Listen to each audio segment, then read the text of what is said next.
2, 1. Coach Keyton Crawford here on the Crawford Podcasting Network here at Brand Trevor's Pie Company, morning of October 27, 2024. A beautiful, beautiful autumn morning here in East Lansing, stone's throw away from Michigan State University campus. One day, like less than 12 hours following another battle, the backyard brawl, Michigan State. It was a slobber knocker. Two, I'm not saying mediocre teams, but not really good teams. Maybe they're mediocre. Not a lot of luster in this game. First time the two teams haven't been ranked. At least one of them haven't been ranked, and I don't know when. But still, there was a lot of. It was the same Michigan State. But I'm telling you what, the way this game started out, I had predicted a 23-10 victory for Michigan State to win this game, Coach Keyton, and I thought I was going to be a little conservative on the outcome. The way the game started, I got the stat broadcast thing, I got the running totals on my up in the press box on my laptop, and it was like that. At one point, it was like 157 to 1. The stats, the total yards. Michigan State ran the football at Michigan, but I don't know what happened to them in the red zone, but you can't have missed opportunities. You can't just be up 7-0 when you should potentially be up like 21-0. Your thoughts? That's ultimately what I've said from day one. Our margins are that tight. Every opportunity we have to take advantage of it. And that game, we should have been. That game came down to 3 plays in the first half, which led to which how everything unfolded in the second half. Somebody has to be on the clock to get a timeout on 4th down. Yeah. So we could go for it, which I firmly believe we would have got the first down or touchdown because we totally dominated the first quarter.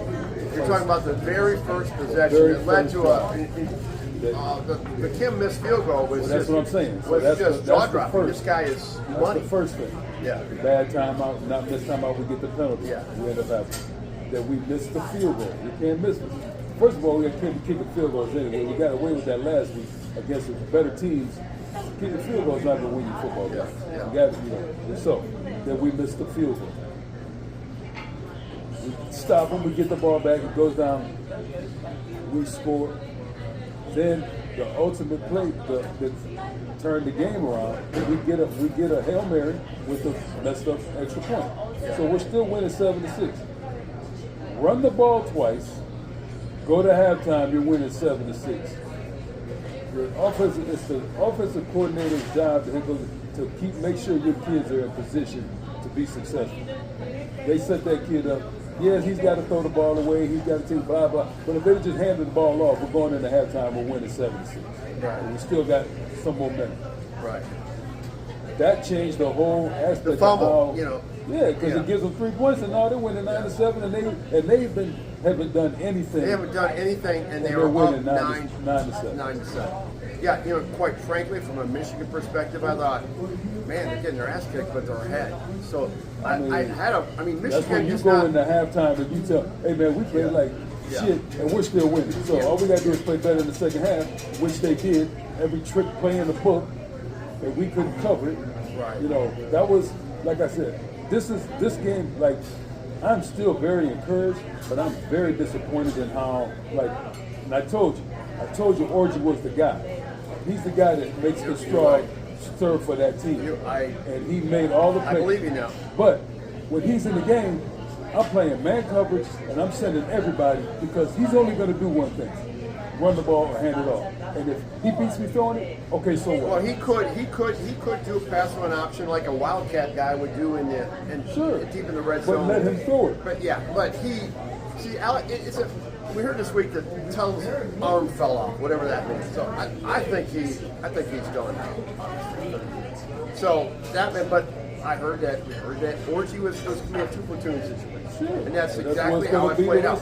That's why. So Michigan has found some degree of offensive identity, whether that's a glaringly good identity. It's an identity that you're going to run this Davis Warren, who is a adequate passer sometimes, He managed the game well. He didn't 13 and 19. mistake Yeah, he yesterday. didn't make a mistake. He didn't throw the ball and to the wrong team. I said going into the game, the keys of the game, the number one thing, the box I had, I thought Michigan had to be +2 in turnovers. They were +1. And they didn't turn the ball over, and they didn't have a penalty. Which is absolutely stupid. Nobody's that good. Get the hell out of here. Nobody, give me a damn break. Okay. Not that what I'm Michigan saying, State didn't have a lot either. Yeah. I mean, they let them play. Yeah, But zero penalties. Yeah, zero penalties. Zero penalties and no turnovers.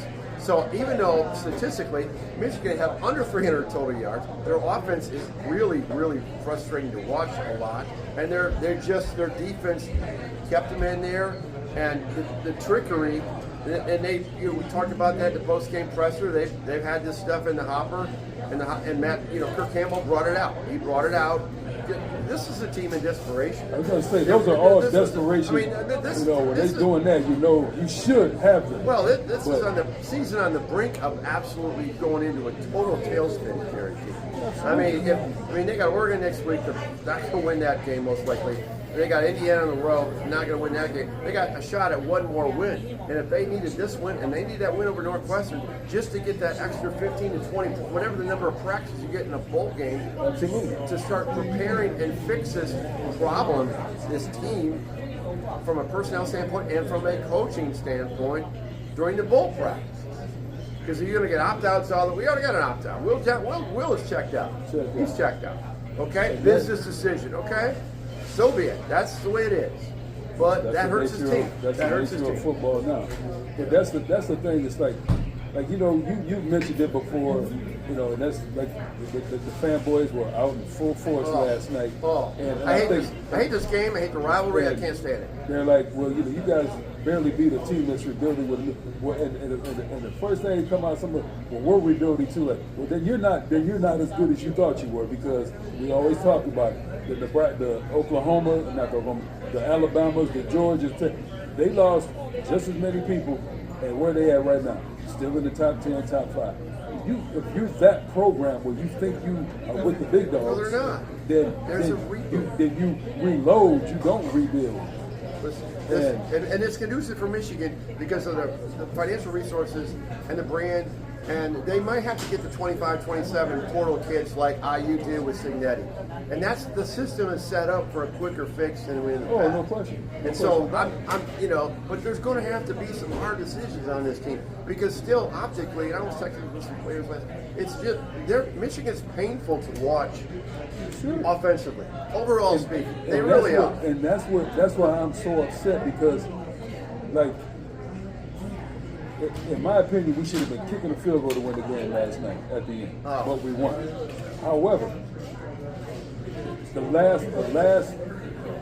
what they did last week offensively should have given them more opportunity to do so.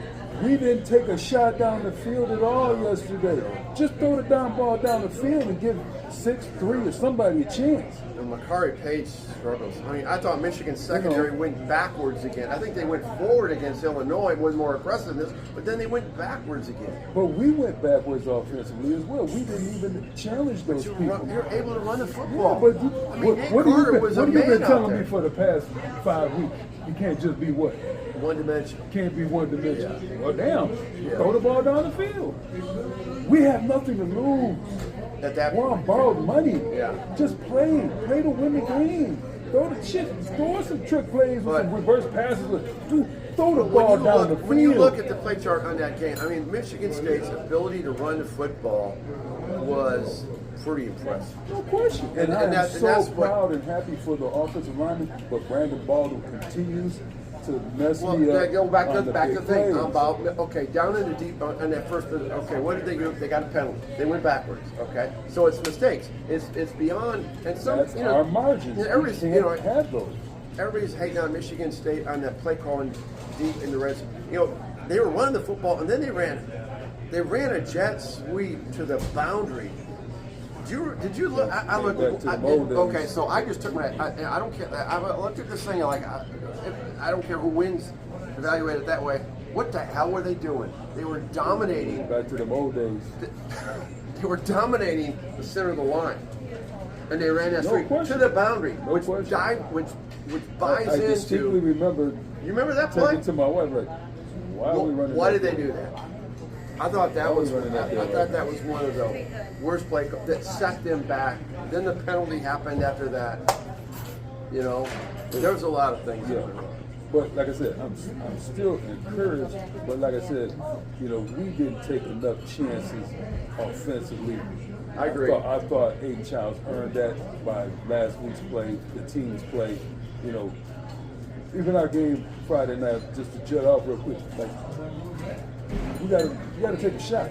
Yeah. You know, you got like we were dominating that game, so what's that big a deal? But just throw the ball downfield. Yeah. Make somebody make a play. Maybe you get a PI.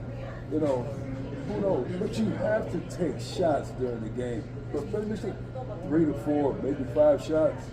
Take them. Back to your comment about Alex Urgi. I mean, the only guy who ran the football was Alex. He had 60-some yards. I mean, combined, I think with Mullings and Donovan Edwards, we're talking about 42 yards Oh, they was combined. getting smashed. Mullins didn't do nothing but fight at the end of the game. That's all he did. It was. He didn't do anything. Well, he didn't get a lot of help from his friends up front, quite frankly. And so I thought Michigan State's D-line was impressive in that regard. And that's another, and that's the other piece of defensive. So frustrating. How many times? First of all, like I said, when Orgy's in the game, we know what he's going to do. Play man and send everybody. Stop all that. Make him throw the ball. The second thing is, how many friggin' times is 18 going to be wide open?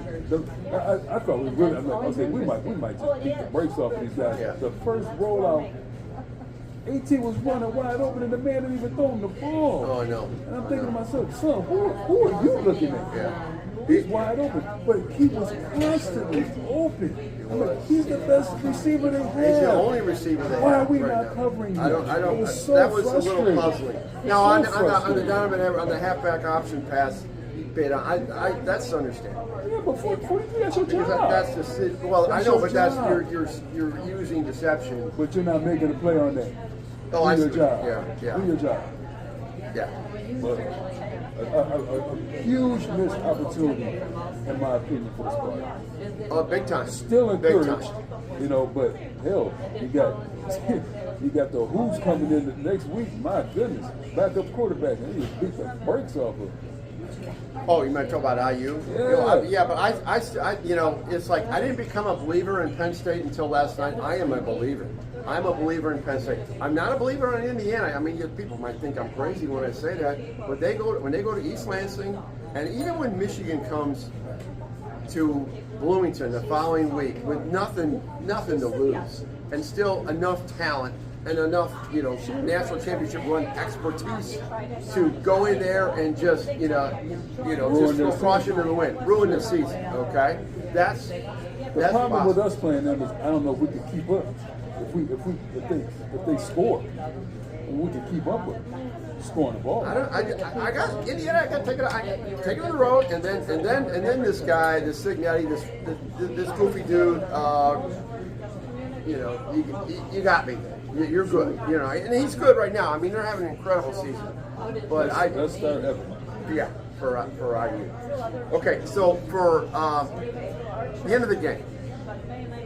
Okay, the game was chippy, and I taped the game, came home, started watching some of it, and it was chippy throughout. It's a typical Michigan State. You played in a Michigan State game, and then this chippiness has been going on for decades. Okay, and the Perlis here. I remember a 1992 game, Michigan State. This was a couple years after you left. Michigan won like 35-10, but it was the chippiest freaking game when Mitch Lyons was on that team and all that. Man, that game was chippy. Holy moly! It was. They were breaking up fights. The funny thing about everything. Well, besides, everybody the man headbutted. There's no reason to headbutt. You're running the clock out. Just whatever. But it all depends on the prism you're looking through, what the lens you're looking through. Because you couldn't tell, I understand the headbutt, but then there was a grasp before, and, there was a lot of shit going on that line. But this is not that. Yeah. You headbutt me, we're fighting. That's just the nature of the beast. I You grab my like a shirt, I different grab angle your on it, shirt. but you know what? When anybody evaluates that situation, typically it's through the lens you're looking. It's like politics. At the end of the game, but both of them, at the end of the game, it should have been this. They're snapping the ball. See you later. Well, I asked Colson, I had this posted in my Facebook page.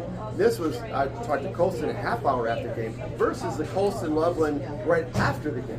Oh, yeah, When you talking about the little bro stuff. So tired of that, And man. I swear to God, I can't stand on-field interviews. I just don't like it because it's the heat of the moment thing. I don't like it. I don't like it. There's a cool down period. It's just like handshaking at the end of the game, like that. Yeah, just like you in high school football. You're creating a problem Right. that doesn't need to be there. Right. Yeah. For what? Especially those games. You know, Eastern Sexton, Lansing DeWitt. Yeah. You're just asking for trouble. Okay, so it's still a bad rivalry. I thought, though, other than at the area, there weren't fights during the game. There was no tunnel incident and things like that. But it's funny you brought that up though, because everybody talks about, a couple years. Man, look, we got 3 times when we played Michigan, we got into it in the tunnel and got to popping. Ain't nothing new. Yeah. That's 90. So you got a perspective that most people don't see. And we getting it in. Yeah. We You got busy. We got busy. meeting in the tunnel. Yeah. Yeah. That is what it is. Yeah. We'll figure it out. Got some many good blows in there. The beauty of this game is it's over with, and Right. we don't have to go down this path. But and quite frankly, I was impressed by the incredibly high ceiling of Aiden Child. I know he turned the ball over, and I know he could have ran for a first down at the very end. This game could be in overtime right now. Needs to take off when Yeah. he has opportunity. I mean, that was there, and he threw the ball, but They didn't help him either. what's that? They didn't help those receivers. The receivers No, did not help him. no, I don't think they. they got as much separation as I thought. And you got the scramble dribbles going. You got to go this way. You got to go this way. Yeah. But whatever. It's here and there. Yeah, yeah, We had more opportunities earlier in the game that would have set the tone for the end. yeah. But, Anyway, Four. I think Michigan State is bowl bound. I think Michigan is bowl bound, and I think next year is going to be a better year hopefully for both teams. I think Michigan State. I think they got a good thing going with Jonathan Smith. I really do. I think I wasn't a true fan of the onside kick. that I was think that was the right time for that. Yeah, that's I appreciate. But what did Michigan do? They threw a 3 and out at you. Exactly, we got it. But here's the thing though, it wasn't even accounted because the sad ref said if somebody was offside, there was nobody offside. Yeah, which is irrelevant. Yeah. So it wasn't even accounted if we got the which make But I love that aggressiveness to try to get that possession back that we lost before halftime. I appreciate it. But I didn't know if that was the right time. He didn't have an and all that stuff. He didn't have an I give him credit for going for it though. Yeah. So anyway, good things ahead, better things ahead for Michigan and Michigan State. But they have daunting tasks next week again. Michigan hosts Oregon at 3:30 CBS. Dog walked Illinois yesterday. Man. Oh. Man. Illinois went back to They should have being took the leather helmet with them. Yeah. But I think Michigan State's going to get Illinois down in Champaign. Something tells me. So that could actually lead to a 7-5 because you're going to beat Purdue and you're going to beat Rutgers. So there's your 6 win for that, and then I think you're going to beat Illinois. You probably lose to IU and. Fingers crossed. Yeah. Just keep getting better. Yeah, they will. I think that was kind of a stalemate this week, going from the progression we had last week. But I love the offensive line play. You should, and you're going to evaluate that under the microscope more than any other position because that's what you played at Michigan State. Speaking of getting better, before I do this podcast today, I want to congratulate East Lansing Trojans. You finished the season at 7-2 or 6-3, 6-3 rather. I saw the first half of the game, and then I went over to the Lansing Catholic game with Pete Up, which was a great game. But man, I think you got it cooking right now. going into the playoffs, do you know who you're going to, when they have that assignment tonight, find out who you're going to play? Is it going to be Everett, home game, or do you know? You know, it's really the man that does it from the west side of the state. He has us going south right now with Orchard Lake St. Mary's playing them first. Was probably, like us, probably one of the best 63 teams in the Where state. would you play them? At home. You get a home. We'd be the number one seed where he has us going right now with Milford. Okay, so you got to get a home Same game. team we played last year, Lakeland. So we'd have 2 home games if we won. Earlier we had us going north. I mean, they could bundle us with Everett and send us to Portage North and Portage Central. So do you have a watch party tonight? I think we're going to do something. I got something. Okay. Okay, but it's game week, and it's hopefully you have a home game for the Trojans. This is an exciting time right now. So good bounce back on the back end of the year. I think that win over Everett was cool. That's what got you going. No, the kids are playing well. I mean, it's disappointing. We've lost a couple. You know, we lost JL. Probably won't be able to play, which is very disappointing for him. For myself personally, because I was always mad that he didn't play last year, and that it took him so long to come out this year and for him to get it to hurt his elbow like that. It's really, I'm really sad. Is he out for the season? You're talking about Branson. This is a talented kid, number 88 for you. Probably, and it's just disappointing because for him personally, that he came out and was doing. I mean, he was doing so well for us, and I'm really upset for him if that's the case going forward, because he was really starting to come into his own offensively and defensively for us. But no, we sat out a few kids Friday just to try to, we figured we could get the game, just win the game to get in, to give them another week's rest off. But they threw the ball. We ran 42-0 winners over Holt. It's pretty good. Ran enough to get, so all the kids could play. Yep. And everybody was happy. Yeah, sure. All right. Well, next Saturday, or next Sunday rather, we're going to be talking about the Saturday games, 2 big games. Again, Michigan, Oregon, and Indiana. So we'll be able to break that down. We're going to know a lot more about our respective teams, and you'll have one game in the playoffs under the belt, and hopefully en route to Ford Field. You never know. It's a 5-game season at this point. Right. You just got to, what they say, like basketball, survive in advance. Survive in advance. No matter how you get it. Yep. Just get the W. Well, appreciate you watching our folks out here at Coach Keyton Crawford. Go out to Tom State Community on Facebook page and our YouTube page and watch all our videos. And until next time, Go Green. Go Trojans. Go Blue.